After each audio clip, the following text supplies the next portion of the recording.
There are a lot of people out there walking around with complex PTSD, and they might know they have it. They're talking about it. They're kind of doing something about it, but mostly they're just suffering with it. They're not getting better. You might be someone who's lived your whole life afraid that you're going to become one of those people, like stuck in your trauma, never being happy or loved or fulfilled or financially stable. And granted, it's hard to know when you're first starting out on your healing what's going to work for you. But if you never really tried, you're not going to find out. On some level, even though you work hard and you struggle with this, you might feel you've kind of half-assed your life and your healing in particular, and maybe you haven't taken the steps that you know that you would need to take to actually heal and change your life. I'm Anna Runkle, also known as the Crappy Childhood Fairy, and in this video I want to encourage you to take your healing seriously, to double down on it so that you can heal. And I'm going to lay out 10 things that you can do if you're ready to move forward with that, all right? Now obviously not all of these will apply to you, but these are the 10 things that worked for me, and I'm going to tell you what they were. And when you've heard everything that I'm going to explain to you about them, you can pick one or two. You can pick the most important ones, and I would encourage you to take the ones that are causing you the most pain, but also that are actually fixable for you right now. Pick things that you can win at as your first goals. You might be able to hear there's like 3 chainsaws going outside right now. It's a full-on Texas Chainsaw Massacre out there. So I think they're going to be like using those all day. There's not really anything I could do about it. And I wanted to tape this video anyway because I wanted you to have it. So number 1, you can do this one. Learn what complex PTSD is. Not just what you've heard on the internet, not just what other people say about it, and not focusing all your energy on what might be the diagnosis of the people who hurt you. That's not the same thing as understanding what's going on with your brain. Learning about your brain, about dysregulation and what that does for you, emotional regulation, and then when you have a sense of yourself, then it's a great time to start learning what other people did to heal. Number 2, when you look at yourself and how you're doing, be willing to notice some of the problems that maybe have nothing to do with trauma.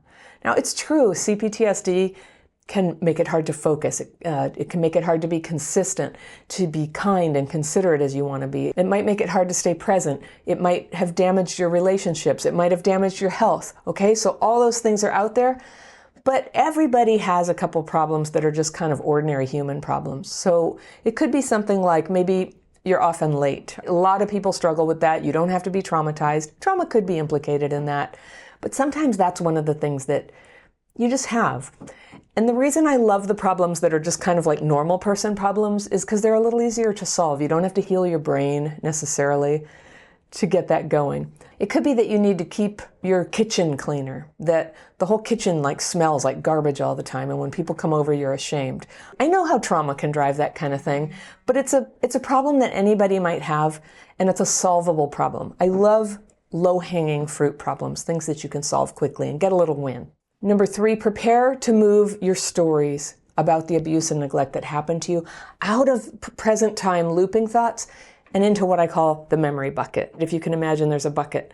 So it's a different thing, isn't it, when something that happened in the past is still activated in your mind, and you get emotions every time you think about it. You might start crying, or you might fill up with adrenaline and your heart pounds. It might scatter your thoughts. So that's what I call an electric thought, and it's activated.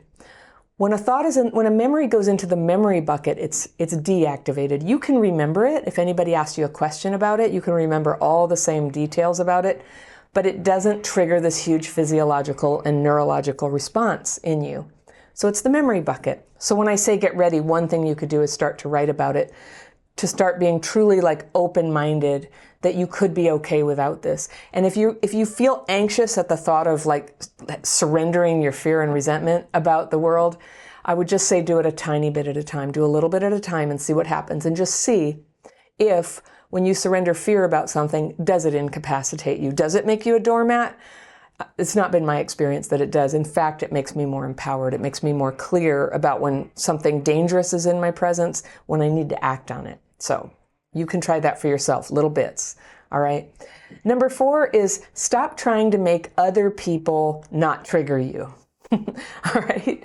So If you get very triggered by people, and pretty much everybody with complex PTSD gets triggered by people, and that's what makes people hard. That's what makes us have a tendency to want to isolate or keep people at arm's length. Those interactions get so triggering. So there's a misunderstanding that if we could just get other people to stop behaving the way they do, or saying what they say, or making us feel the way we feel, then we would be okay. And sometimes that's true.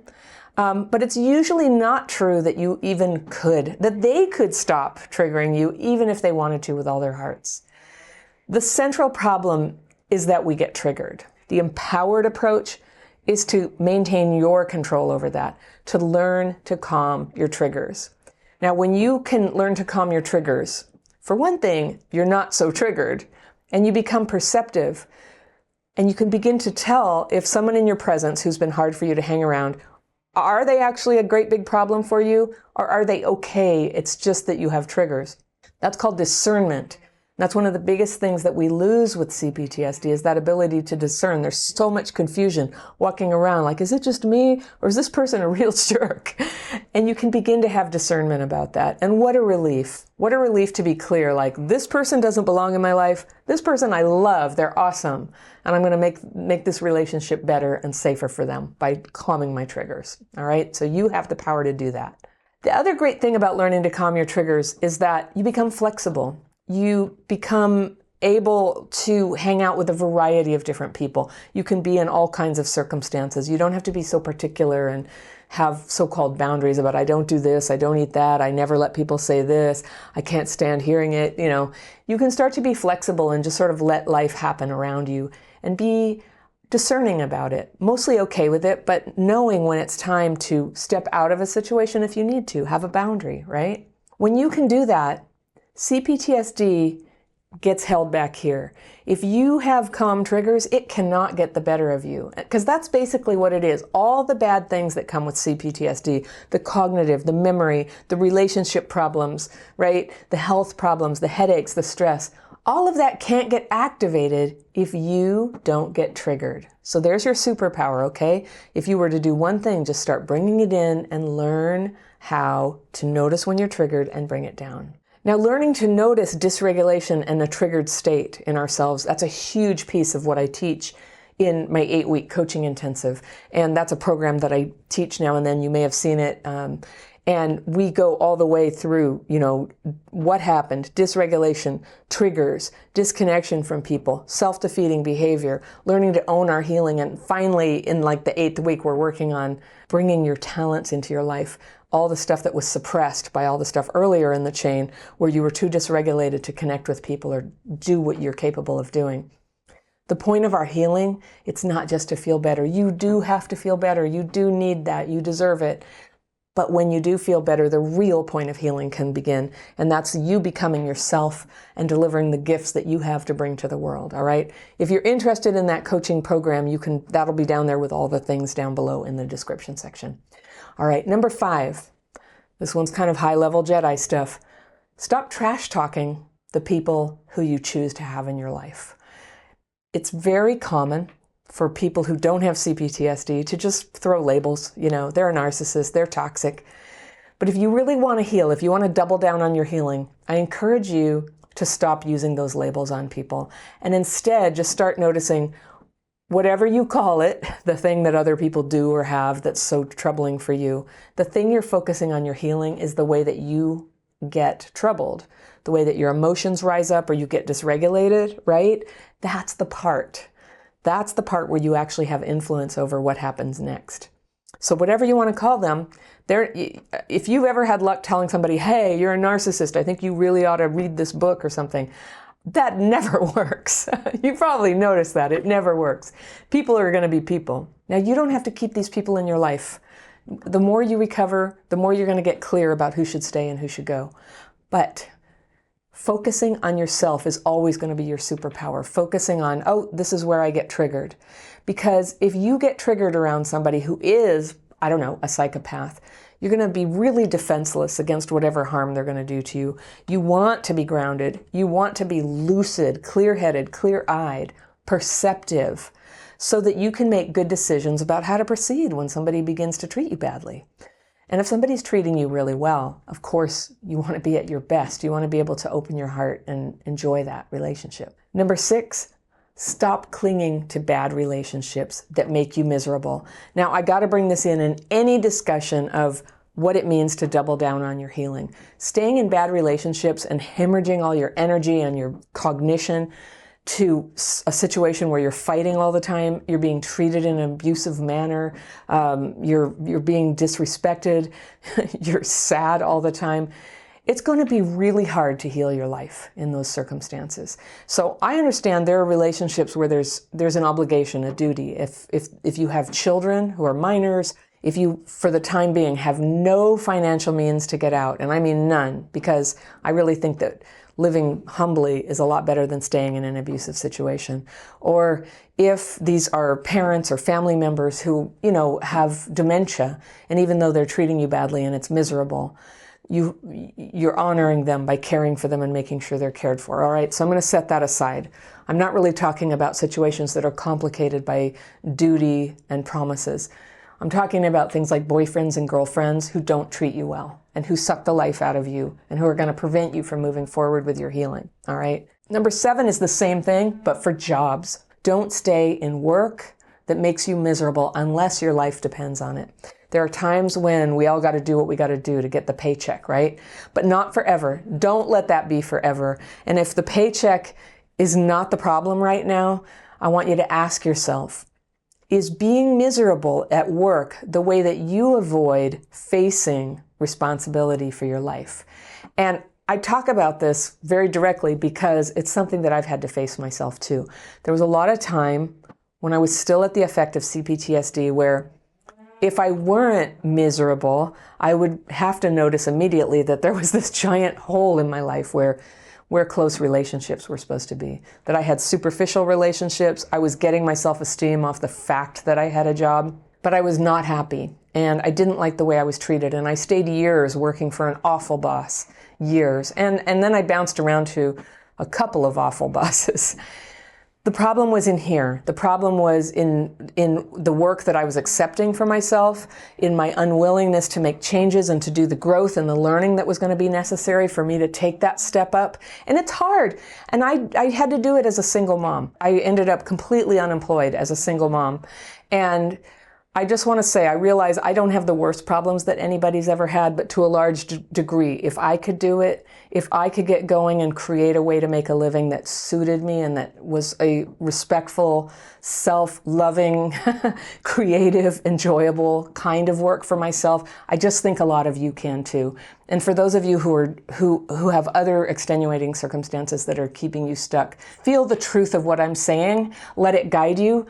Don't ever let a sense of giving up or a sense of avoidance hold you back from moving forward to the kind of relationships and work where you belong, All right, number 8, detach from the belief that you passively, just magically attract bad people. I hear people say this all the time.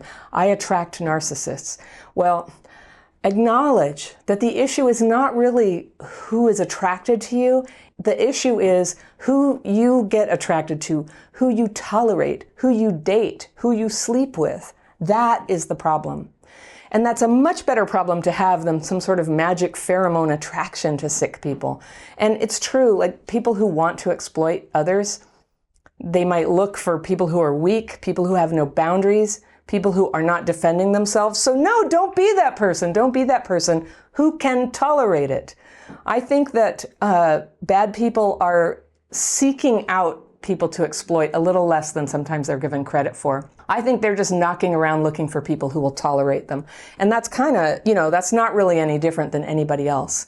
So it's your tolerance, it's your boundaries, it's your red light detector that have to switch on. If you're going to double down on your healing, you're going to have to do this. You're going to have to take responsibility that you are the gatekeeper. And you may have heard me say, I attract mosquitoes, but I don't marry them.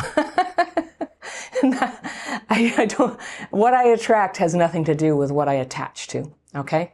All right. Number 9, if you have addictive behaviors, make recovery your first priority. Alcohol, drugs, food, pornography, spending, all that stuff. Your healing will get an enormous boost when you allow yourself to experience life's ups and downs and show up for it and not escape it. Now, I have CPTSD too. I know how tempting it is to try to grab on and control things or run away from them or just get into some kind of oblivion. And it's almost universal with people with CPTSD. It's going to take one form or another. And just because it's not heroin doesn't mean it's not terrible. So I'm not going to get into all the means that people have to recover from these specific addictions. But what I want to say to you right now is if you have an addictive tendency, just move that to number one spot on your list of how you're going to double down on your healing. If you're escaping, if you're using anything at all to sort of escape life's ups and downs and those feelings of disappointment and stress and emptiness and loneliness, I totally know what it's like. But if you're using something to escape that, you cannot recover from it. It's almost impossible. And I mean, look around you at people who have these kind of struggles. Look around at people who once had the struggles and got better. The path towards healing always involves facing what's going wrong.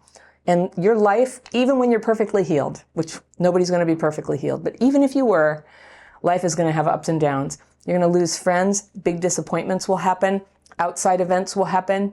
You're going to need a means to be able to handle what comes. And that is true freedom when you feel like whatever happens, I'll be able to face it.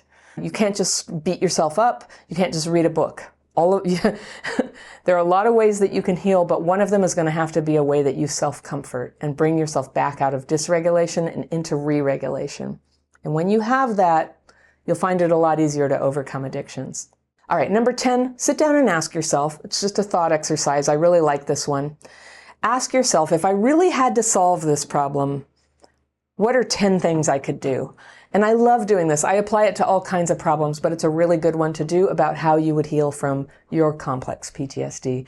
Because you actually have the answers in there. You know a number of things that you suspect would be really helpful, but you just haven't had the energy or the focus to take them on right now. So make a list of them. You don't have to take them on all at once, right? But make a list of them. Just like bring them into the sunlight. Let them in. Just let them into your mind and heart and see what happens. Childhood PTSD is, in its essence, an injury to our ability to connect with other people. And if this happened to you, you were robbed of your birthright to be well enough loved and properly guided into the web of human connection that's all around you and on which the richness of your life and even your survival sometimes depend. I know from personal experience that life with complex PTSD doesn't always let us have the love and belonging that are essential to happiness. What's simple for other people, like just being in a group, having a friend, feeling a sense of belonging, or recovering from a conflict with a coworker, these can be so fraught for us. Even in adulthood, the people who become your friends and coworkers and loved ones and your ability to connect with them will likely be the single biggest factor in how your life turns out. Now, thankfully, no matter where we begin, we're all capable of increasing our capacity to love and connect with others, even later in life. But yes, it takes work. We now know that abuse and neglect early in life can literally change your brain and restrict the normal cognitive processes that enable you to seek out and connect with good, appropriate people to bring into your life, to intuitively know how to interact with them successfully, and to detect red flags so you can avoid people who should not be let into your life. The loss of connectivity is the most tragic part of childhood PTSD. To be capable of love, but not to be able to sustain a normal, loving relationship is a devastating price to pay for what happened. But the great news is you can absolutely make progress in this area if you are intentional about it. If you just kind of leave it to chance and hope you'll figure out love later in your life, or maybe when the right person comes along, I'll be honest with you, it's not likely to get better. It turns out that having and growing our connections with other people is one of the most powerful ways that we can heal our trauma. There's a large body of research emerging that shows that loving relationships actually help us heal not just our bodies and not just our emotions, but even our telomeres. Those are the little caps on the strands of DNA in all of our cells, and they protect us from disease and slow down aging. So connection is vital to life. And yes, some feelings of loneliness and disconnection are universal experiences for everyone, at least a little. But for us, it can kind of take over our lives and drain us of anything good. This has everything to do with brain and emotional dysregulation, something very common for people who grew up with trauma that can make connection very difficult. And it has also to do with re-regulation, which makes change in this part of ourselves possible. But for now, put really simply, dysregulation is a tendency that's common in traumatized people and in everyone to some degree to experience nervous system bumpiness when they're under stress. So you might feel panicked or overreactive or discombobulated or numb. Now, being prone to slipping into a dysregulated state can seriously challenge your ability to connect. It's very common for people with childhood trauma. It's hard to read nonverbal cues, for example. It's hard to express emotions in a way that doesn't push people away. And it's hard to handle hurts when your brain and emotions aren't quite aligned with what's happening right in front of you. So dysregulation prevents connections, it puts pressure on connections, and it breaks connections. Re-regulation, and I'll teach you how to do that, puts you in a place where you can learn to grow and maintain and repair connections. So if you've never learned to intentionally get re-regulated, then getting the skills to do it is going to be life-changing. For me, it's been a long process. I was born to loving parents whose alcoholism and addiction set the stage for abuse and neglect for my siblings and me, starting when we were pretty small. And the violence in our house eventually stopped, and there were definitely good things about my family, but the neglect never ended, and I grew up feeling a grinding sense of loneliness and shame and isolation. And I used to think it was me, maybe because we were poor, maybe because our house was so messy, or maybe I was some kind of unlikable kid. And I mean, trauma can make kids kind of edgy, but I think I was a pretty good kid. I was really stressed out all the time, though, about a lot of arguing and tension in the house. And by middle school, I had to kind of fend for myself to scrounge up lunch or clothes or even money for the laundromat. I spent a lot of energy hiding our home situation from other people and hiding all the creepy encounters with potential abusers outside the family. The kind of person that tends to sort of shadow kids who aren't supervised and who don't have clear boundaries. But despite all this, I did okay in my young adulthood. I was fairly accomplished as a student, and I was creative, I was responsible, and I made friends with interesting and exciting people. I had my first long-term relationship, but I couldn't sustain the good things in my life. And by the time I was 30, I'd quit the job and I left the boyfriend, not because I was moving forward, but because I was falling apart. And that core loneliness was getting louder and louder. It made me selfish. It made me mean. Because honestly, I thought the emptiness inside was caused by some failing in the people around me. So, of course, people didn't want to deal with that. They didn't want to deal with anger and unreasonableness and blame, and they left. And I tried to change. I was in therapy for years, and eventually I was in therapy multiple times every week. But the more I talked about it, the worse I got. And then more scared, and then more desperate. Now, there was no name back then for what was going on, but there is now. It's complex PTSD from childhood trauma. This is the kind of post-traumatic stress that comes from chronic, ongoing stress. And this can happen at any stage of life, but CPTSD develops most commonly in kids who are abused and neglected. So you'll hear me say childhood PTSD and complex PTSD almost interchangeably, and I always have to apologize. It drives some people crazy. The crucial turning point was when I learned to heal the number one symptom caused by my trauma, and it's another thing there was no word for back then, and that's dysregulation. If you've taken any of my other courses, you've probably heard the story of how I learned the writing and meditation techniques that were shown to me in 1994, and that, to my incredible surprise, calmed my stressed and hurting mind way, way down, and brought my thoughts and emotions into order. Now, what a game changer. I became calm and clear, and I could finally see what was going wrong in my life and what was really good about me underneath all the guilt and self-attack that I used to direct at myself back then. Now, maybe you feel anxious around people. Maybe past hurts have made it hard to trust. Maybe the shame and invalidation you're carrying from your childhood make it impossible to just be yourself with other people, and you're in fear all the time that you'll say the wrong thing or that they don't like you or that you simply don't belong. You think everyone else belongs, but not me. I know that feeling. I spent so much of my life feeling that way, drowning in fear and consumed with resentment, talking about it, trying to get other people to understand how wronged I was, how terrible were the things that happened to me, how unjustly excluded and overlooked I was. And all these things were true at one time, and it felt like talking about it should deliver some kind of healing breakthrough. We all have to talk about painful things sometime, but as you probably found too, it doesn't heal the disconnection. That, I've learned, involves building something you might call connection muscles, emotionally, mentally, and neurologically. Now, rather than trying to run away from people or change them or hate them or cling to them for dear life, I learned to shift my focus onto noticing and calming my triggers. If you don't get triggered, all the other things you do when you're triggered become optional. You can choose to do something different. It's amazing how life opens up to us when we can be at ease with ourselves and confident that whatever happens, we'll know how to deal with it. You don't have to be all better before you start working on connecting.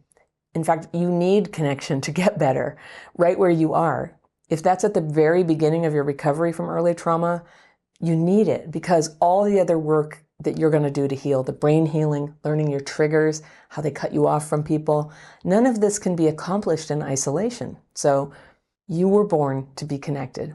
And CPTSD can block you from finding any connection, and it can block you from experiencing the connections that are right in front of you. But you can heal. Your healing gets a huge boost when you're making happy progress in your ability to connect with other people, whether it's with a spouse or children or friends or family, or just strangers you meet on the street. You can learn this in small, brave steps.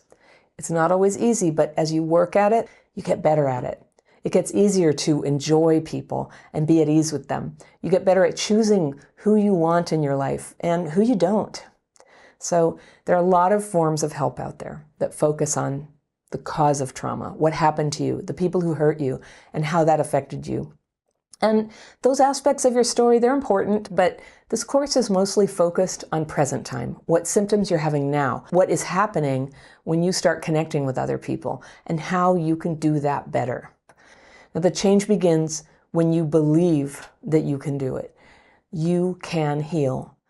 Some people who were heavily criticized or bullied when they were small create a coping mechanism of suppressing themselves. And the idea is, if you can stay off the radar screen of the person who tyrannizes you, you don't challenge them, don't try hard to accomplish anything, don't attract attention, don't admit mistakes, you'll be safe. And maybe that was true in childhood, but if this goes on into adulthood, it can turn into a really hard pattern of avoidance. Avoidance of connection with people, of accomplishment, of meeting your own material needs, and of pursuing a life that makes you happy. Now, avoidance makes your life small and lonely.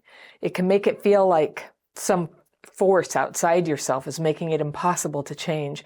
And believing this can make people not only feel helpless, but sour and angry. Do you know people like this?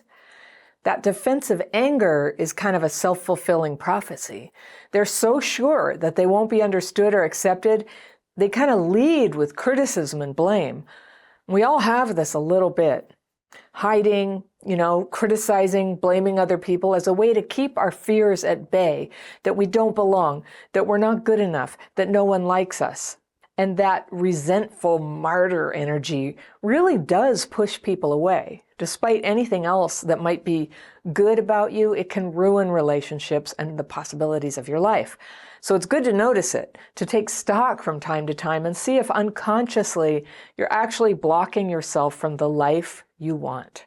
So I've made a list of more than 40 signs that you might be acting out on an old, unhealthy pattern of keeping your life small that's sabotaging you being happy. So let's start with material self-suppression, because that's what I'm calling it, suppressing yourself. Number one, you confuse living simply with actually what's self-neglect. Maybe expressing resentment at people who have decent things, an okay house, clean clothes, good healthy food, and imagining that not having these things puts you on a higher moral plane, like you're just not so materialist or something. Number 2, your living space is cluttered and dirty. Yeah, that is a way to self-suppress. When your space isn't clear, you don't have space to invite people, to dream, to have orderly thoughts. For people with CPTSD, having clutter in your space can increase dysregulation. Number 3 is you don't exercise, even though we all know what a strong medicine it is for depression, for dysregulation, for anxiety, for your health in general. Not exercising is a way of suppressing yourself, because if you did, you would begin to bloom. That's what happens. Number 4, you go to bed day after day feeling guilty about what you ate that day. So what that points to is that you have a chronic pattern of eating in a way that you don't want to eat. And, a lot of people do this. I do it sometimes. But it's this terrible feeling going to bed at night and thinking only about what I ate and beating myself up over it is definitely making myself small. The best thoughts I can have are clear, free, happy thoughts that empower me to eat the way that I intend to eat the next day. Number 5, you're waiting until you're a different weight before you buy decent clothes. Do you have that? Do you have like multiple sizes all over the closet and in the drawers? And then you don't have anything nice because any day now you're going to change the way you eat and not feel guilty at night. That whole thing. That is self-suppression. You can go ahead and have decent clothes at the weight you are right now. Number 6, your car is full of litter. If you drive a car and it's full of litter, this is kind of like the equivalent of having a messy house. And it communicates to other people that you maybe don't have your thoughts in order.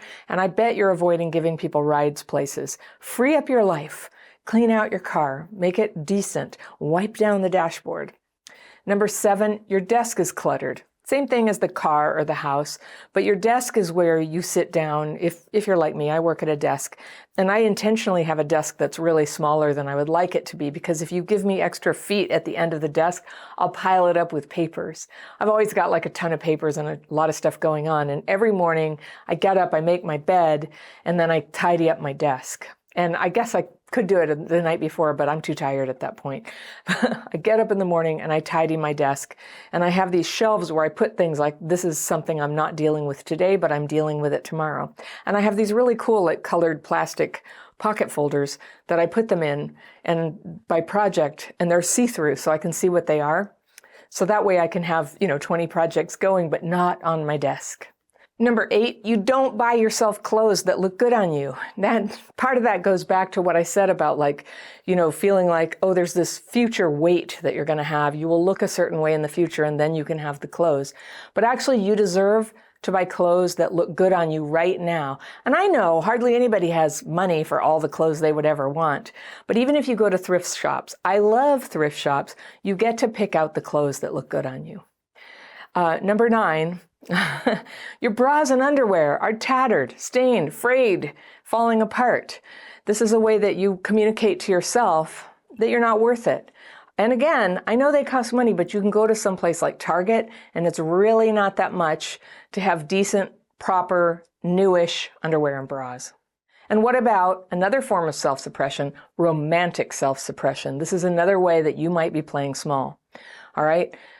There's someone in your life who mistreats you, and you've said nothing because conflict for you is unbearable. At a certain point in your healing, you're going to need to say something.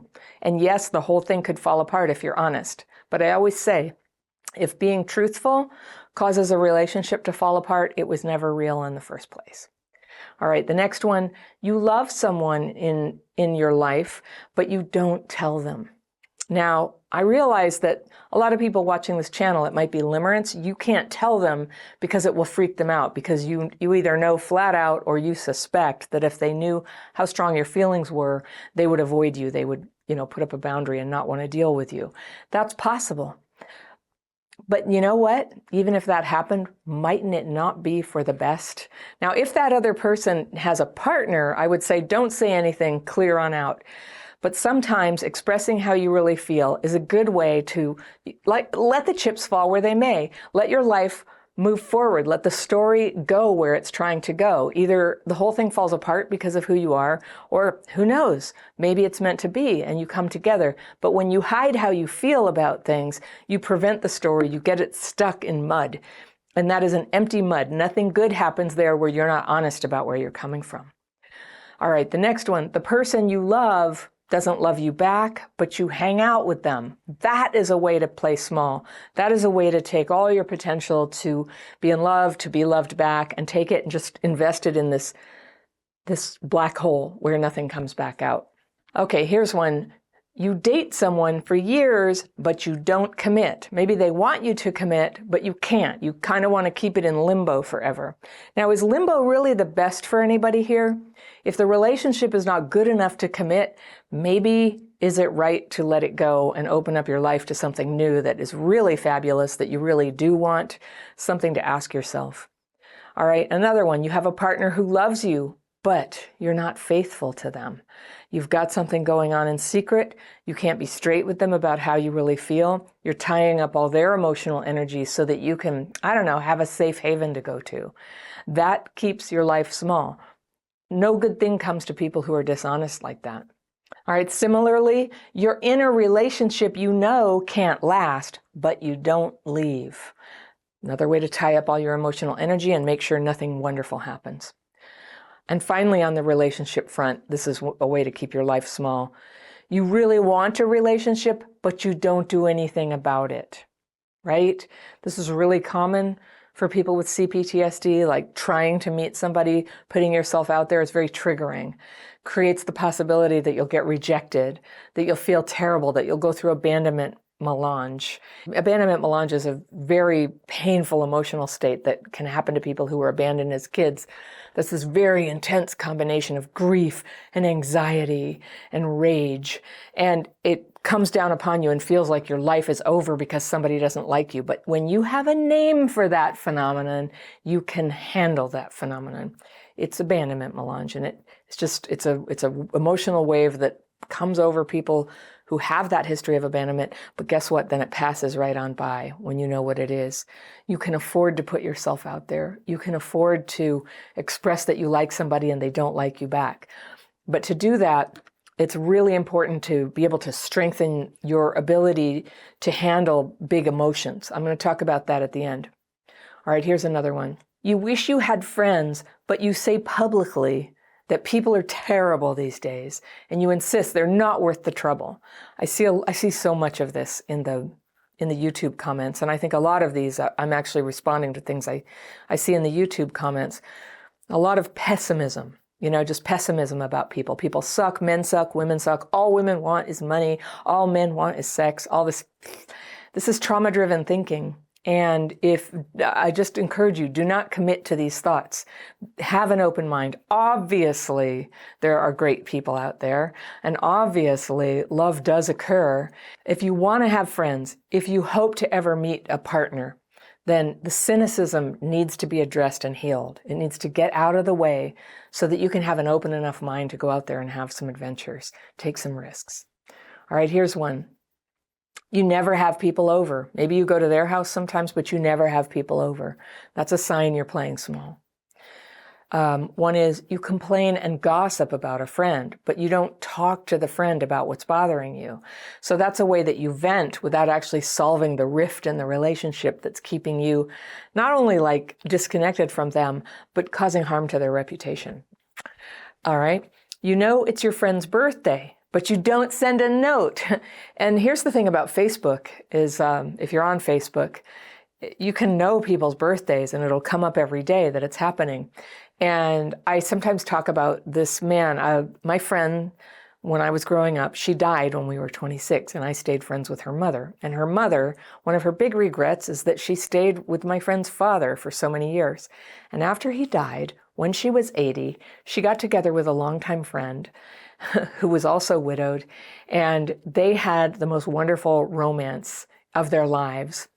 And the guy, his name was Dick, And he said what he did was he kept a Rolodex, because that's what people their age do, is keep a Rolodex. And he kept track of everybody's birthday. He kept track of the big events, like if they had been in the hospital or they had a child or maybe a loved one died. And he kept track of all that. And every day he'd go on his date Rolodex, and he'd see, who do I need to reach out to? And he'd call them or send an email or a card. What a lovely guy. And you know what? He had oodles of friends. He had a lot of joy, a big warm heart. And really, no matter what you've been through, you can be like him. So my friend who married him as her second marriage, she said that her 80s were absolutely the happiest decade of her life. And she only wishes that she had found him before. And it really opened her heart to be around somebody who was so loving to people in general. He was a nice guy. I got to meet him too. Okay, here's one. You're walking down the street. There's not a lot of people around. You pass somebody and you look down. Do you do that? That is a small thing to do. It is so much more joyful, and it makes life better for you and for the person you pass to just say hello, give them a little nod. You don't have to get into a big conversation about it, because I know that's what you're worried about.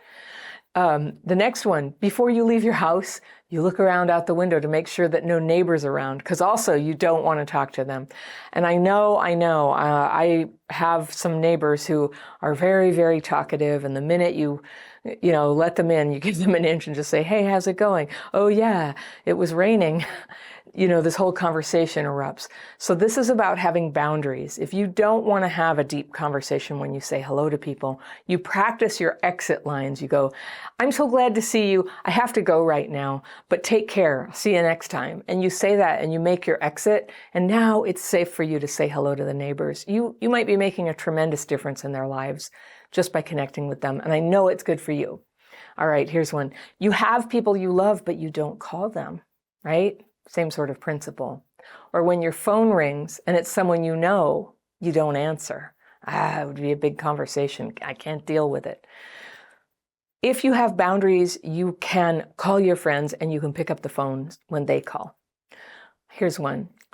When a dog comes over and wags its tail, pet the dog. Don't ignore it. Ignoring the dog, ignoring love when it just shows up like a little loving creature shows up in your path. Take the love. Just give them a little pat on the head and say hello. Okay, here's another category of self-suppression. You don't participate when participation is called for. For example, right, when you join a group, it gets uncomfortable for you. And not only do you leave, but then you tell everybody how crappy the group is and criticize them. Have you done that?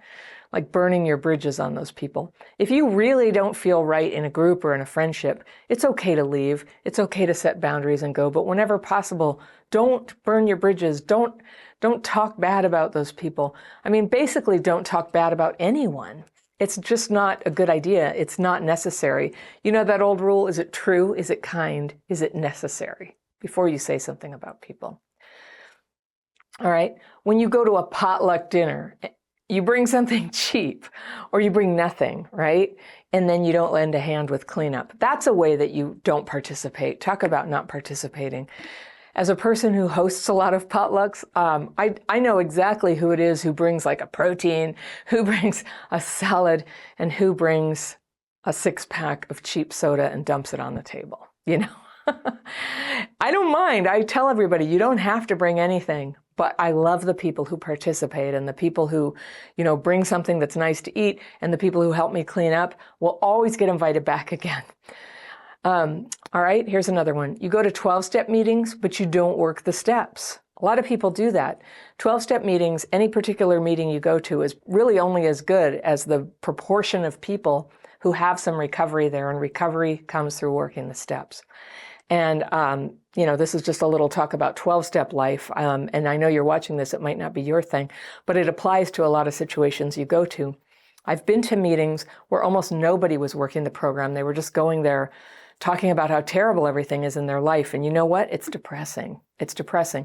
There's room for new people to talk about what's bothering them when there's a lot of other people who are talking about the solution. So if you're trying to recover, but all you're doing is going in and saying how terrible everything is, I have news for you. Saying how terrible everything is not really going to solve anything. we all have to like recognize it at some point that maybe things aren't going well, and maybe you tell somebody because you're asking for help, like in a group or to a therapist or a friend or a sponsor.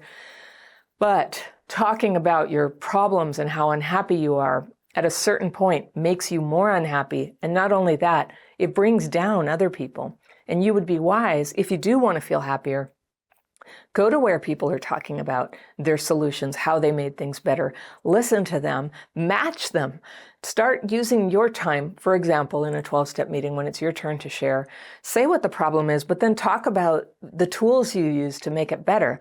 Talk about the solution. There's people in the room who need to hear it. Even people who have been there longer than you, they need to hear that. They need to hear, what do I do? But what do I do? But what helps? Talk about what helps. I know you've done things that help. And every day, if you're working on healing, and this is true also like in my membership program, if people are working my program of healing, they're going to have little victories. And those little victories are medicine for everybody in the community. You can do that in the comments in YouTube too. Share your successes. All right, there's this other form of self-suppression around accomplishment.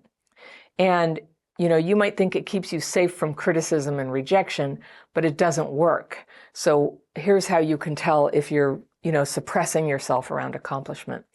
You have stories that you tell to prove to other people how unfair life is, that you tried, but the world wouldn't let you succeed. And I'm telling you this because this is a huge go-to that I used to have. I just would feel really discouraged. It was building up because I have a daily practice technique now that I use to get my fearful and resentful thoughts out. And there's a lot of times in my life where I felt like the deck was stacked against me. My boss, my former partners, friends, I felt like they wanted me to fail. They were undermining me. They were trying to make things harder for me. And I would talk about it to a lot of people. And then, I would come to my senses and go, what have I done? Now I've made everybody like hate this person, or I'm looking like somebody who's got these terrible problems. And I'm actually not going to do anything about them, because actually what was going on is I was having a lot of fear and resentment. I haven't actually made a decision to leave. But what I teach when I'm teaching people how to recover from trauma is to take back their sovereignty. That means not only do other people dictate how you heal or what you need, but it means you've got to take responsibility if something's really terrible for you, that it's for you to change, that other people, like, there is no like knight in shining armor who's going to come along and like save you from your job or save you from your terrible group of friends. That if it's really so bad, instead of talking to people about it or complaining, it's time to make a change. And I know change is hard. I know. All right, here's another one. You hate your job and you want to be promoted, but you can't because you don't have the skills, and yet you don't go learn the skills. This is really, really common. It surprised me. I didn't learn this till I was in my 40s. How much mobility was there for me if I would actually do that. I used to really externalize responsibility for me getting anywhere at work, and I was always very unhappy about it. And I would say that I tended to be underemployed and underutilized. I think I had a lot of potential when I was younger, but because of the drama from the problems in my life and the trauma, and then my own self-suppression, instead of like asking for a raise, I would just be resentful for 2 years that I didn't get one, And there's a lot of power in asking for a raise. If they don't give you one, you can still stay and you've lost nothing, or you can take that as information and you can go do something else. And I know there's going to be a ton of people in the comments going, blah, blah, capitalism. And you know what? That's just more self-suppression. Like, you really are literally not in a position to change the economic system where you live. You are in a position to change your actions, to move yourself somewhere where you might better like to be. And I thought that I couldn't raise my income for years. I really felt suppressed by this. And then I had a kid, and the kid's dad left me, and I had to raise my income. And so many single parents have been in this situation. And I had to think real quick about how I was going to do that. And it turned out that once it was absolutely necessary, I did what was necessary. I made huge changes in my life, and I learned some skills. I changed my appearance. I started showing up on time. I started showing up with an attitude that would help me earn more money. And it was, I just laid it on the line, and then I asked for the raise. My boss complained, but I got the raise. That's what happened. So I just am urging you, don't predict that the world is unfair. That's what I'm talking about, that sort of projection. Like, I never get what I want. It's always unfair. A lot of things are unfair. You haven't gotten a lot of things, but that doesn't mean you shouldn't just take the logical action to move toward what you want. And that's what this video is about ways you block yourself from getting what you want. Cynicism, pessimism, giving up, blaming other people, all that stuff. Like, we all do it a little bit, but at a certain point, it's important to shift gears and figure out, like, what can I change here? Because it's not going to change unless I change it. One thing that I can guarantee is going to hobble your ability to make a positive change in your life is if you're looking at screens during every free hour, looking at your phone, looking at your computer, looking at streaming, whatever it is, games. The time doing that is time taken away from your potential to make a positive shift in your life. Screens are nice for relaxation. They're necessary for work for a lot of us, but they should not fill up all your hours. Personal development. Okay, personal development could be happening on screens. You're on a screen right now to watch this video. It's important to use your time well to move your life forward into how you want it to change. All right, here's one. The knowledge you need is available for free online, but you don't spend time to learn it. So many of you have heard the story, but in 2008, 2009, when the market crashed, and I was a consultant at the time, and everybody who used to hire me got laid off their jobs, and therefore I didn't have a job. I trained myself how to make video, and I had learned it long ago before it was digital. I didn't really know how to edit video in the digital world. And so I Googled it. I started a video company, and I taught myself to edit. And I hired somebody to do the camera work, and together we cobbled together a little company that ended up growing into many people that flourished until Crappy Childhood Fairy took off, and I let that business go and handed it off to one of my colleagues, and now I do this. But my experience editing video has always been such a feather in my cap. I have, you'll never be sorry you know how to edit a video, especially if you do what I do. All right, here's one. You live buried in debt, and because of the debt, you can't make changes. So a friend of mine said this to me in my 20s and said, I think I know why people go into debt. They do it so that they don't have any choices. And I thought, that's preposterous. I was in debt at the time. I was in debt because I couldn't pay it off. But the thing is, back in my day, they didn't give you a credit card the minute you were born. I think I was like 29 or something when I finally got a credit card, and I lived all that time. I had some student debt, I paid it off. I got this credit card with a $400 limit, and then it was always at a $400 limit. Like, I made this mental adjustment. And so always in my mind, it's like, well, I'd really like to take this trip, but I can't till I pay off my credit card. And it's kind of like what I said about clothes. I'd really like to have decent clothes, but I can't until I lose 20 pounds. It's the same thing. It's like putting into the future. It's taking yourself and distancing yourself from the future. So either whether it's clothes or debt, either you accept things the way they are and go ahead and be happy anyway, or you solve the problem so that you can follow through on this plan you have to pay off the debt and then take the trip. But holding that debt right there, it's always like this little bookmark or a doorstop. You just can't open the door. You can't go where you're trying to go. All right, here's one. You don't get medical checkups, and you don't get your teeth cleaned regularly. That's a big one. I'm always trying to encourage people with CPTSD that that's a concrete form of self-neglect that can cause real problems. And then I want to talk about this last category, and I was trying to think of what to call it, but let's call it suppression of joy and growth. So here's one that I relate to, and it's your living space has nothing beautiful. There's no art, or you have a yard or a porch or a balcony, but you don't have any plants on it. All right. Having a beautiful space is a way that you commit to your life, that you commit to having the life that you love. Now, if you really don't care about art or flowers or anything like that, okay, fine. I bet you have your equivalent thing about making your space nice and treating yourself like a proper adult who has proper things, proper furniture, proper silverware, proper bras and underwear, right? But to allow yourself to really blossom as a person who has what you need. All right, here's one. You'd like to have a pet, but you don't get a pet. And I think I'm throwing that in because I really want a dog. And I'm not getting a dog right now because I travel so much to do live shows. And I haven't figured that out yet, but I really want a pet. And I think that having a dog again in my life is going to be a really happy thing. And I'm having to like delay happiness on that. But it's worth it because I get to travel and see you. Here's one. You feel vaguely resentful around people who are happy or accomplished. Now, this is something we talked about in a video not that long ago. What is it about people who aren't screwed up or traumatized that makes us so uncomfortable around them? And as one person pointed out, and I think this is right, it's shame, right? Shame comes up around people who are okay, and we begin to compare ourselves to them, even though they're probably not comparing themselves to us.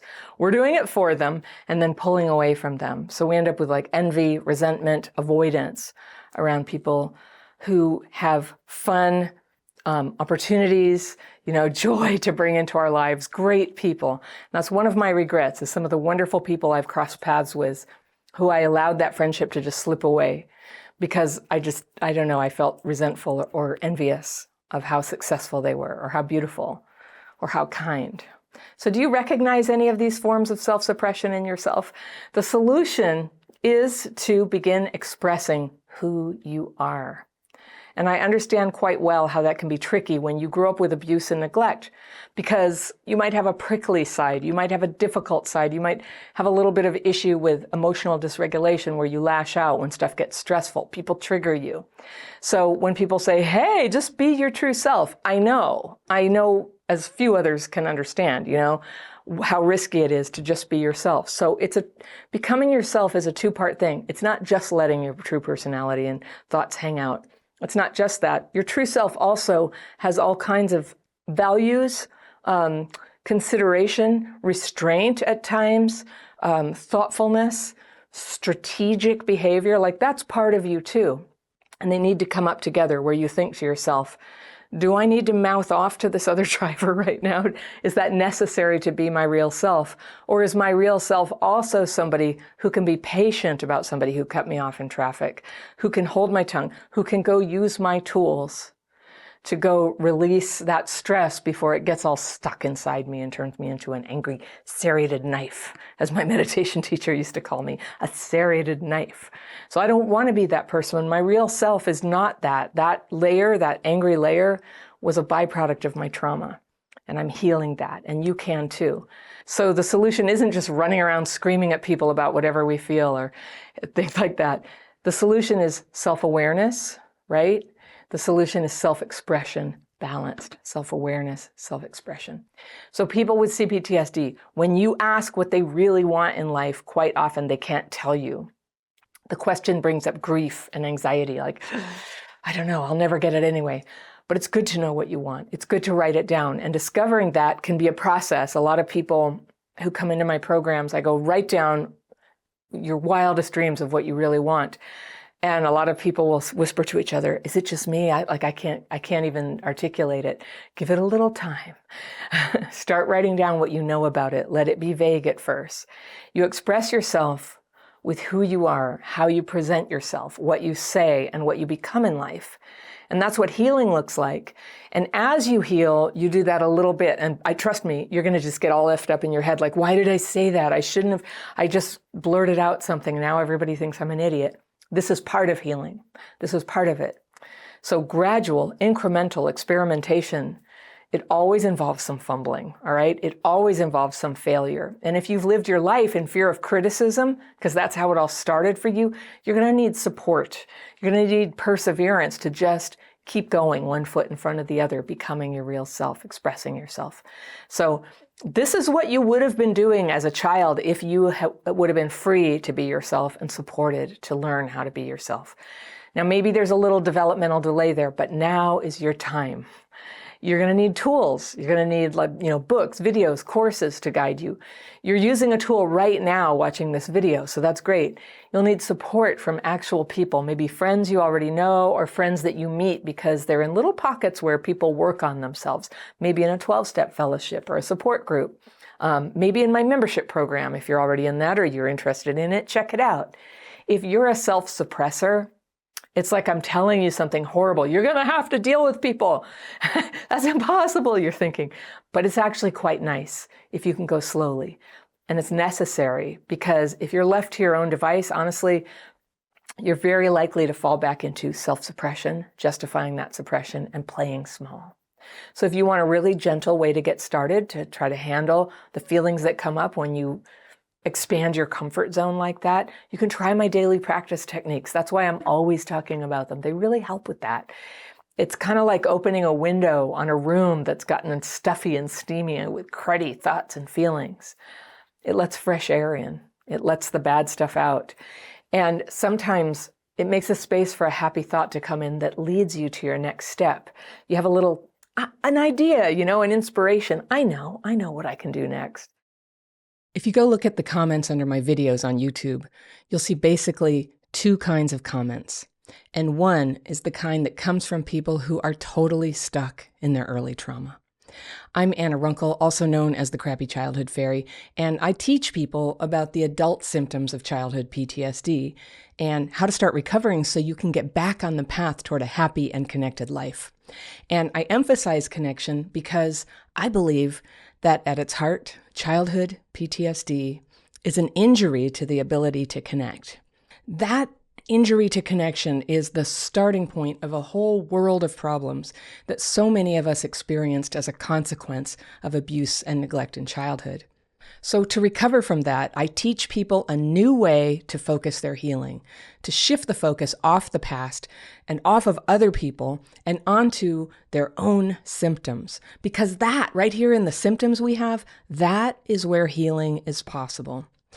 And even though my message about this is like, I say it so many times, it's like a drumbeat, I still get a lot of comments and emails from people who are on a different path. And some of them are really stuck in a lot of pain.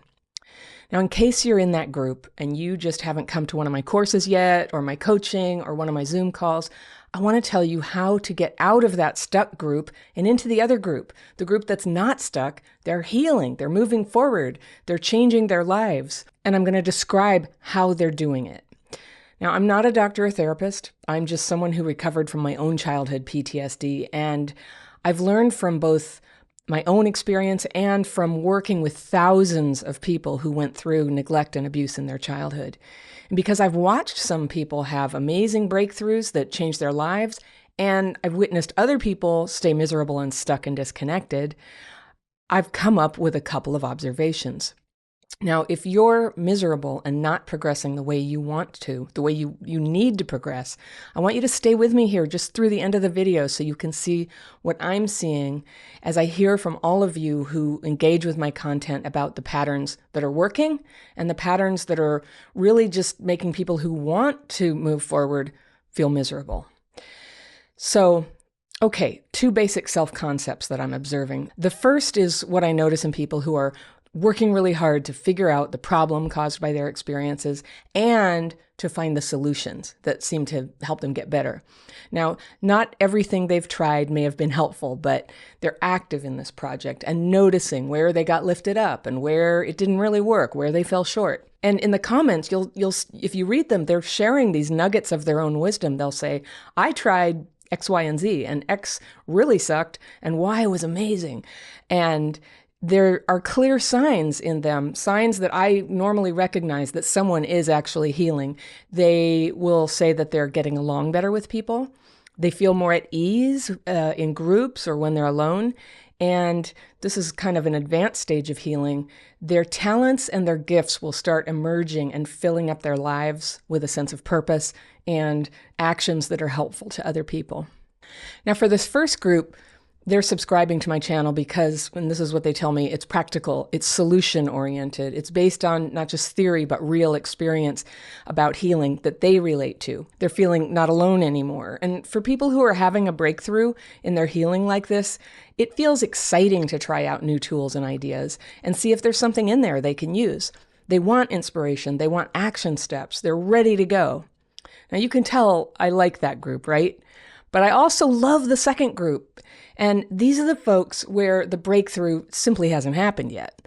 They're good people, they've worked hard on their healing, and a lot of them are knowledgeable about the treatments out there, and they've tried a lot of them, but the healing has not come. And so this group can be very, very discouraged, and they've come to feel helpless and hopeless. And you can see it in the comments they write, that deep down inside, they've stopped believing that healing is possible for them. That right there. And where that leaves a person, and you see it reflected in their comments, is in bitterness. So people who are going through this will have a lot to say about things outside themselves, family members, parents, siblings, exes, the people who said they would help them but couldn't or wouldn't, the hospitals or therapists or institutions that made them feel unimportant and unseen. And people in this state of discouragement can tell you very clearly what's wrong with all the other people, what ought to change. And they can tell you what their pain is like. That's common. That's okay.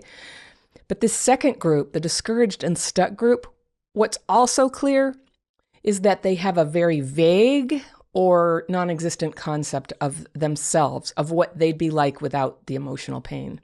The pain becomes everything, as if it's who they are. And so they can't see themselves in a different future state where things have changed for the better. They can't even imagine it and what that might be like, what day-to-day life would feel like if they weren't trapped inside their own symptoms. So that's what I mean by stuck. Now, getting stuck in pain and isolation is a very traumatized thing to do. And it happens to everybody sometimes. But if you want to break out of that, you've got to, and you might recognize this phrase from another context, but you've got to break the wheel. And what I mean by wheel is the churning, negative thinking and emotion states that go round and round within us. The blame, the obsession with people who hurt you, the withdrawal from life, the struggling, the failure, the ways you never felt accepted or seen, and the stories that we end up telling ourselves over and over about why we are the way we are. And it's not that these stories aren't true, but if we can't stop the spinning on those stories, the wheel just gets stronger. And the wheel is simultaneously like a vacuum that sucks everything into it, and it's like a centrifuge. It pushes everything off. So it spins and it throws off and scatters everything that you care about, people who love you, wonderful opportunities in your life to have fun or have financial security, have joy and humor. Just cool, it just goes away. And as devastating as it is, the wheel is also very seductive because it looks like it's going to make you feel better. And that's why I use this metaphor, that you can't just slow down the wheel. You can't just ask it a lot of questions why it is the way it is, or analyze it, or look at the trajectory of everything it throws off. You just have to shove a big stick into that wheel and break it. And if that's a violent image, don't worry. What you can picture is that the wheel's made of air, because it is. It's not even real. And when you break the whole thing, it evaporates like a cloud. It's gone. You thought the wheel was going to make you feel better, but did it? You thought the wheel had ruined your life, but has it? Has it done that already? You thought that the wheel would protect you from triggers of other people, but it doesn't. It actually just kept you stuck in pain and made you see nothing but helplessness. But you know what? You're not helpless. There's a whole wide world of experiences out there if you can get just a little breathing room just to get started from that cycle of fear and anger and analysis and diagnosis and blame and more fear, right? Thinking and talking about this stuff doesn't make it go away. It goes away, and remember, all you need is just a little breathing room. It goes away when just for a moment you can release the story and open yourself up to a new and fresh experience of yourself and your capabilities, because you are capable. You're capable in present time of changing these things. Now, the focus needs to come off of time past and off of other people and onto the only thing you can heal, which is yourself, and the knowledge that right here, right now, through practical steps, you open the door to that healing process by changing your mental state. Now, I know that's hard, but I can teach you how to do it. You are not helpless. This is hopeful. For there to be hope, you need to just have a vision, an ideal, and you need to have a belief that healing is actually possible for you inside, your own healing. Whether or not other people change or circumstances change, this is the crucial sign that someone is on a good path. They recognize their own agency and they begin to see choices. Even when CPTSD puts nothing but horrible choices in front of you, you have a choice. And despite the symptoms you have today, you can move one foot in front of the other toward the healed life that you need, that you deserve. And it starts in the way you regard the possibility of your own healing.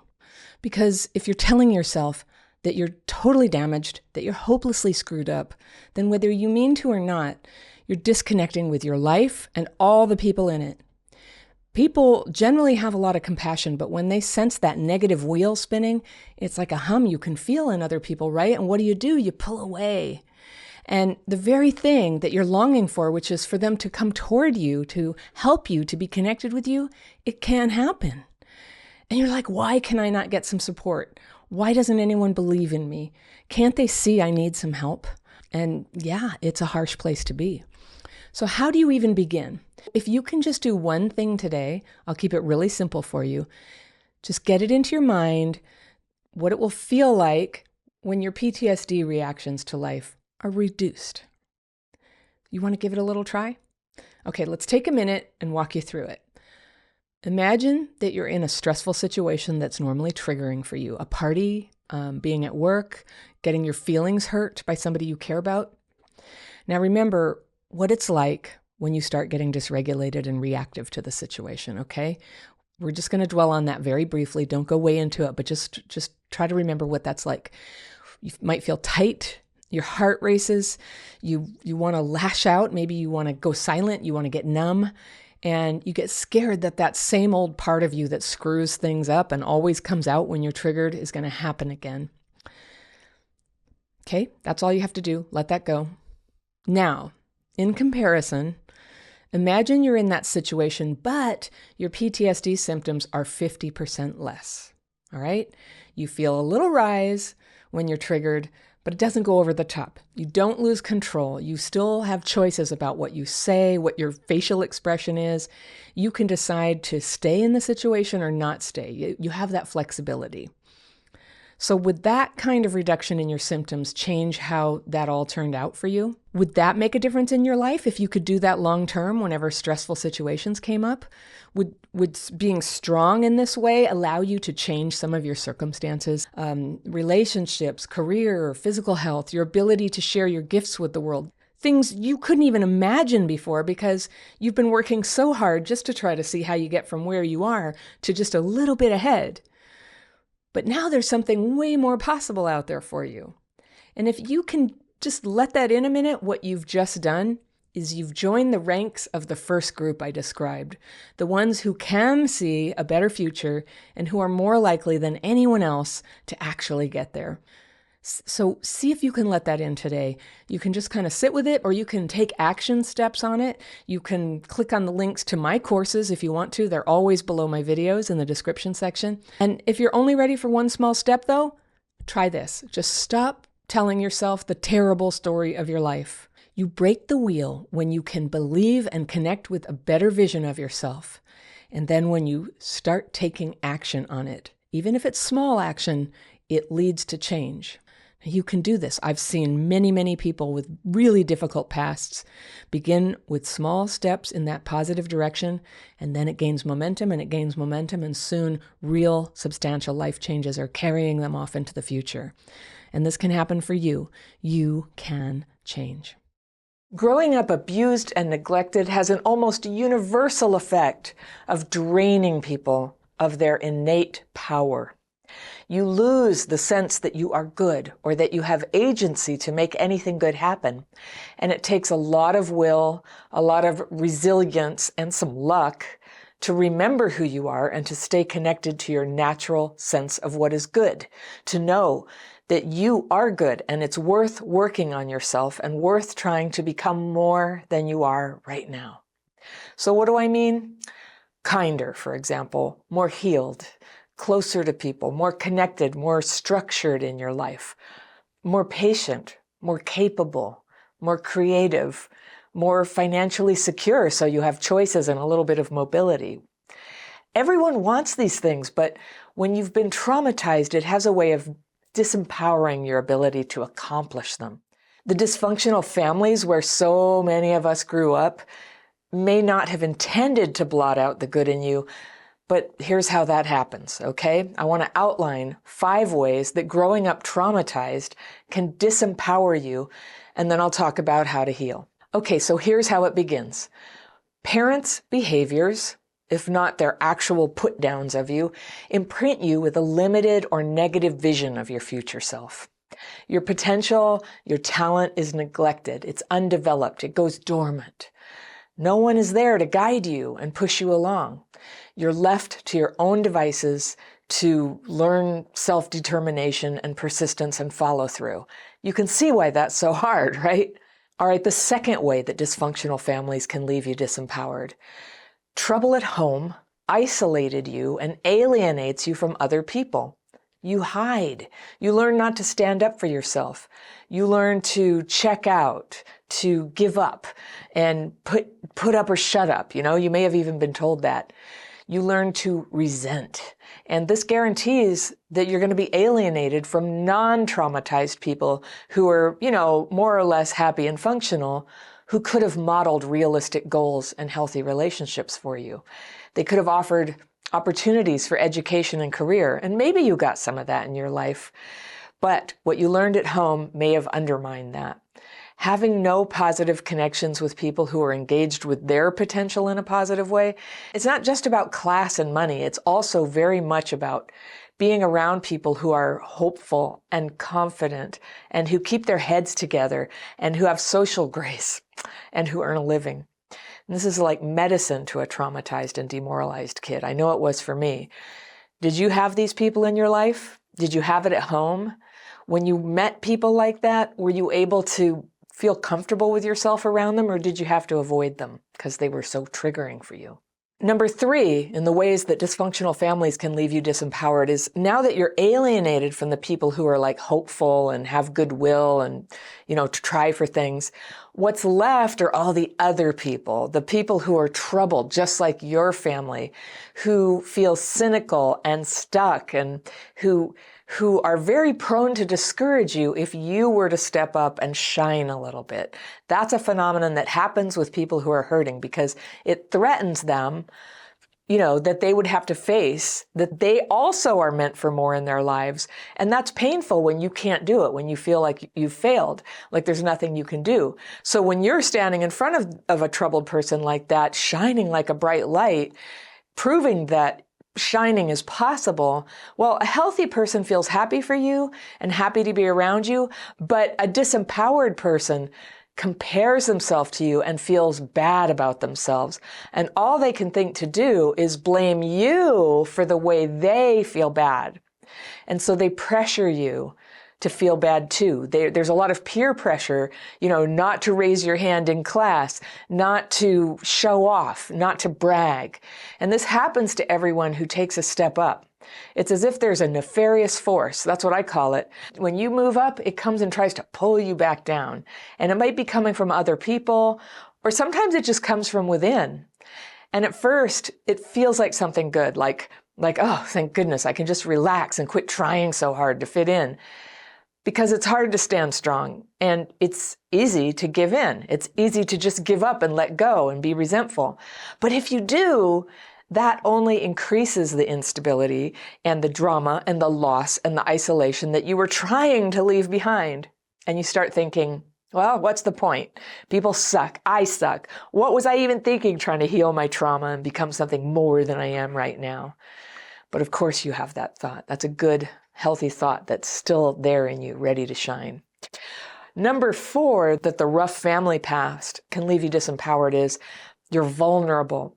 When you doubt yourself and you're lonely, it becomes a lot more likely that you'll attach to a partner who is negative for you, who tears you down.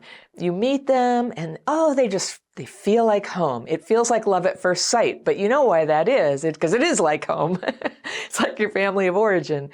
At least you think, though, there'll be someone to hang out with. And, you know, just about everything that I've ever done that I regret, I did out of loneliness. So sometimes that temptation just to grab onto a relationship because it's there, it's strong, it's compelling.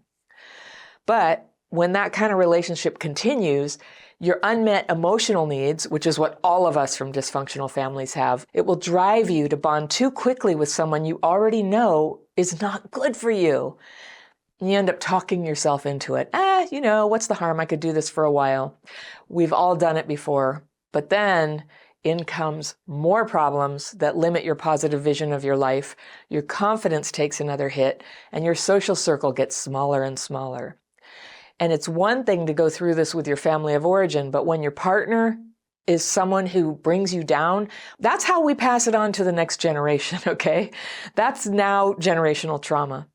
A bad family situation, no support, and a repetition of the bad family dynamic with a partner. So at that point, this is the fifth way that the hard background can disempower you, your life choices become survival-based. Quick fix jobs, temporary places to live, short-lived relationships. Have you been through this? I have. I've been through it many times. I was exhausted. I was overwhelmed. My mind was scattered. I was depressed and I was afraid. And I wasn't very in touch with myself. The problems were too big. But sometimes I'd lay awake at night with like this gnawing feeling inside that, I've put together a life, but this isn't right. There's supposed to be more. I didn't know what it was, but I knew that I was meant for something better, for more. And I was, and you are too. So how can you overcome the damage to who you really are that made you feel and believe yourself to be less than so that you can become all that you're meant to be? All right, this is my experience. Somewhere inside, we all have a sense of this fulfilled version of ourselves, the ideal version who is safe and happy and accomplished and loved and loving. And even if you don't know how to become that person yet, the fact that you yearn for it means that in your mind, the ideal is part of you. Do you have that? The ideal. And I used to have a vague sense that I was, screwing up somehow, that I was meant to do more with my life than I was able to manage at that time. I felt stuck. It felt so far away. And this went on for years, like 20 years. And off and on, things got hard in my life. If you've taken my courses, you've heard my story. I was a single mom. I was broke. I was drowning in CPTSD symptoms, but I didn't know what they were. And my hopelessness was kind of getting worse and worse, and I couldn't keep up with it. But even then, that sense that I was meant for something better, something more, it wouldn't leave me alone. And I was always yearning for it, as if it was just kind of right there, a little out of reach. I couldn't quite see it, but it was there, kind of, just like a feeling, a thought. Even when I was falling short by, yelling at people, ruining friendships and opportunities, getting mixed up with terrible relationships, abandoning myself. But I still knew there was more for me. And I'm hoping you know the feeling I'm talking about. I'm hoping it's there for you, even if it's like the tiniest little light in there. You carry it in you. It's there in each person, and it's trying to tell you something.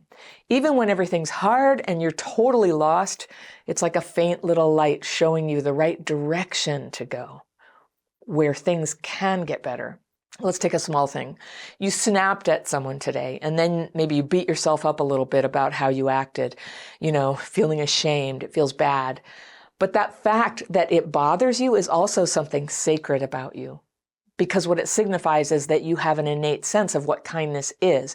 You recognize the other person's feelings and their dignity and their worthiness. Even if they were, snappy with you right back, part of you sees it.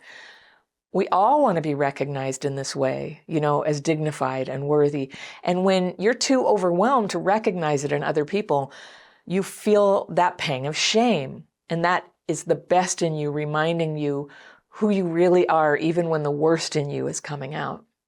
That ideal is here, and it makes it uncomfortable for you to fall short of what you know you're meant for, who you really are. In this case, kind. That ideal is in there, and it makes it uncomfortable for you to fall short of what you know you're meant for, what you know is right. In this case, to be kind, to use care with people. Now, this fact is a beautiful imprint on the human spirit, and it is in you. You may be struggling right now, but it's panging you, right? Bang, bang. It's showing you the way forward. who you can become. In fact, it's who you already are. Who you are can't be destroyed, but when you grow up in a dysfunctional family, especially with abuse and neglect, you can lose access to that. You were born with a great deal of power, but what we see so often in traumatized people is disempowerment, like a blank imagination, a turning away from what is good, even when it's right in front of you. The power just drains out of you, and there's a catastrophic loss of potential when this happens, for the time being, because you can heal. You can get your power back.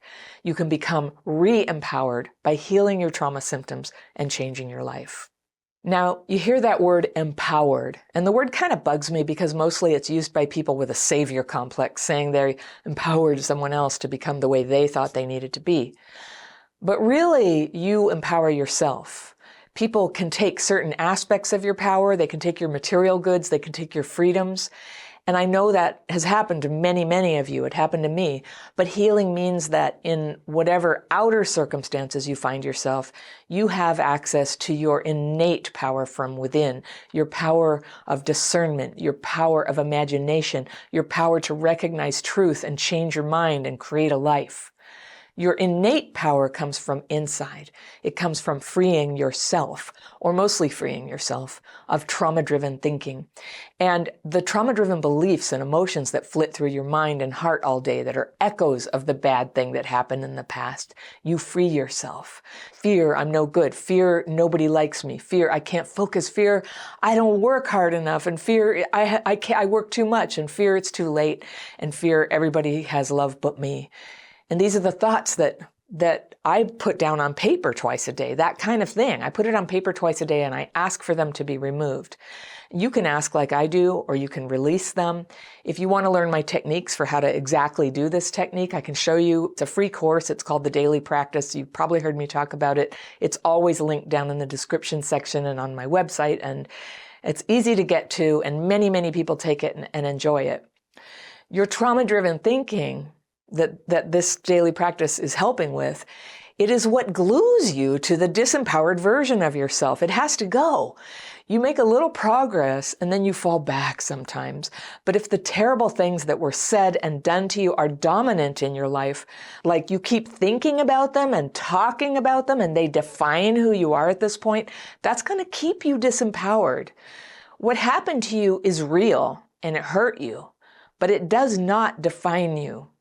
So when you begin to name the trauma-driven thoughts and decisions and behaviors, and especially the fears that you're carrying around and the resentments, something new can enter into your mind. Awareness of who you really are, that more that you have always sensed was possible.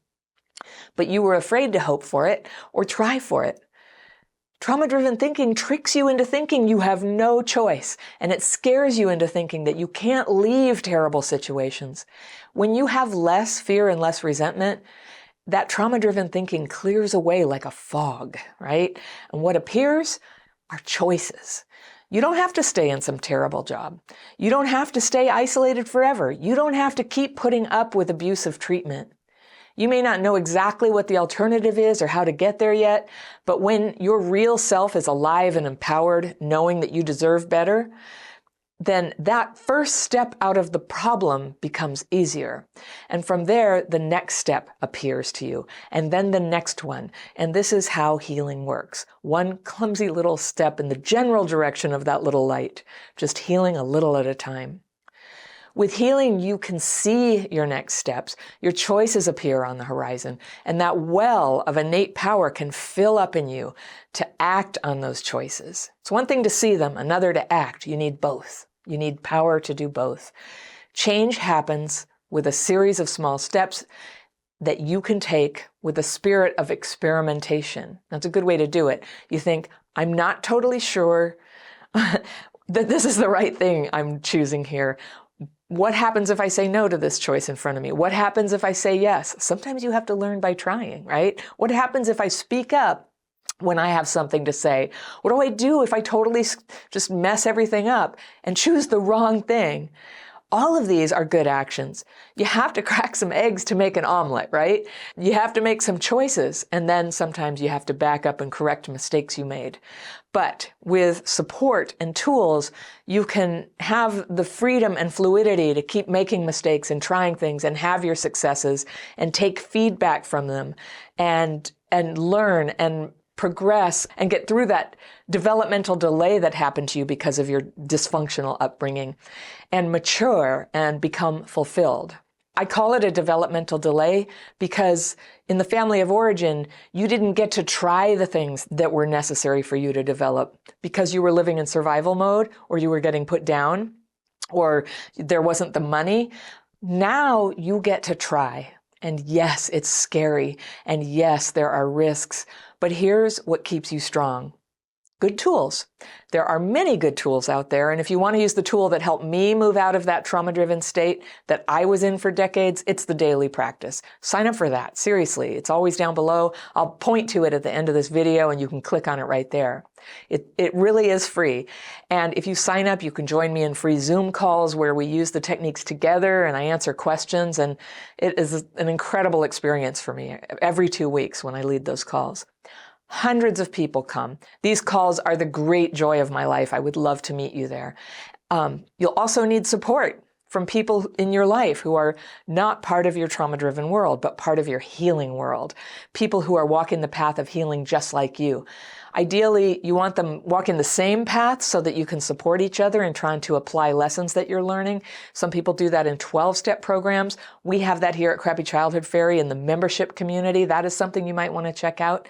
I can't say enough good things about the value of being in a group of people who get it, of people you can turn to and say, you know, I set a goal for myself to try to not call this man, and can I get your help? You know, I just feel like I'm going to do it. Help is available. My healing started when I started going to a 12-step fellowship 29 years ago. And you know, at that time, I had alienated all my friends, and everybody needs friends. I needed a place where I could just hang out, where I had somewhere to go. I had a lot of crying to do. I wanted to talk a little bit about what happened, and I maybe wasn't tuned in at first that this is what I needed, but I needed to listen. It was so helpful to me to listen to other people working out their own problems, working that 12-step program. So I then worked the program, and pretty soon I was one of the people comforting the new people. It's been a very positive thing for me. And meetings are available online. They're available in major cities and small cities. And, you know, I hope you'll give it a try. Most people who would be interested in Crappy Childhood Fairy qualify for at least one 12-step program. So I know a lot of traumatized people really don't have cash, and that's why I'm emphasizing free tools and communities here in my programs. The daily practice call, 12-step programs. Support is available if you're ready to reach for it. Now, people complain sometimes that in my videos I describe problems, but I don't describe the solution. So I gave you a little bit here. If you're like me, you know, you don't want to hear a bunch of platitudes about this, like you just need to love yourself like everybody else. You know, that never helped me. Or, you know, hey, come on, everybody's traumatized. Get over yourself. If only, right? So a lot of what people told me would be helpful was vague, and it didn't mean anything to me. And when I lacked the power to go, you know, do the research and change my life and find out what would work, it was so helpful when somebody came in and just pointed to something that was free, that was likely to work. That's what you can do here. Just keep watching the videos, if nothing else. I've got your back. I'm notoriously practical. And when it comes to healing, I walk people step by step through practical ways to do it. There's so much to say about the solution. So check out my programs if you want to go deeper, or just watch the videos. Learn what you can today.